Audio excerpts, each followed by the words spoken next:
আসসালামু আলাইকুম প্রিয় দর্শক, স্বাগত জানাচ্ছি বুলেটিন নিউজ অনলাইনে।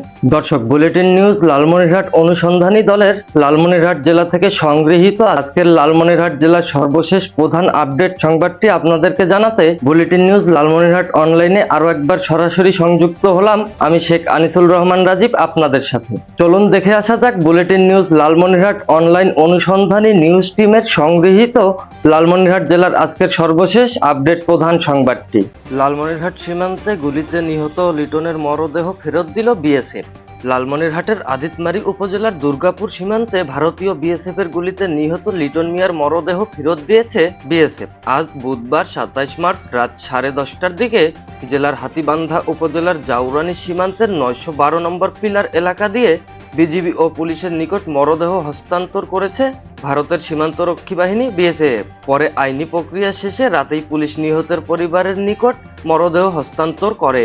এদিকে লালমনিরহাট 15 বিজিবির আওতাধীন জাউরানী ক্যাম্পের কমান্ডার নায়েক সুবেদার আবুল কাশেম লালমনিরহাট অনুসন্ধানী বুলেটিন নিউজ টিমকে বলেন, দুর্গাপুর সীমান্তে গুলিবিদ্ধ হয়ে ভারতের একটি হাসপাতালে চিকিৎসাধীন অবস্থায় মারা যায় বাংলাদেশি এক যুবক।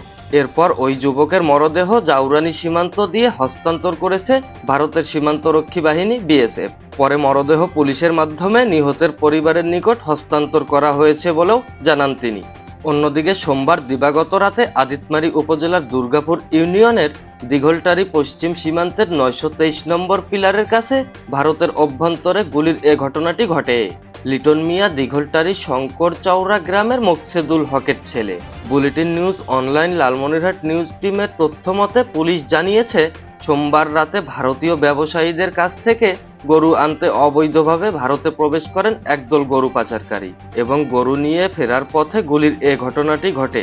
এই ছিল আজ বুলেটিন নিউজ লালমনিরহাট অনলাইন অনুসন্ধানী টিমের লালমনিরহাট জেলা থেকে সংগৃহীত সর্বশেষ আপডেট সংবাদ। বুলেটিন নিউজ অনলাইনের পরবর্তী সংবাদ দেখার আমন্ত্রণ জানিয়ে এখনকার মতো শেষ করছি। আবারও প্রতিদিনের মতো রাত 10টা 1 মিনিটে বুলেটিন নিউজ অনলাইনে সরাসরি সংযুক্ত হয়ে লালমনিরহাট জেলা থেকে বুলেটিন নিউজ অনলাইন অনুসন্ধানী টিমের সংগৃহীত সর্বশেষ প্রধান সংবাদটি আপনাদেরকে জানাবো। ততক্ষণ পর্যন্ত ভালো থাকুন, সুস্থ থাকুন এবং সতর্ক থাকুন, কারণ যে কোনো সময় যে কোনো দিক থেকে বিপদের তীর ছুঁড়ে আসতে পারে আপনার দিকে। আজকের মতো শেষ করছি। আসসালামু আলাইকুম, আল্লাহ হাফেজ।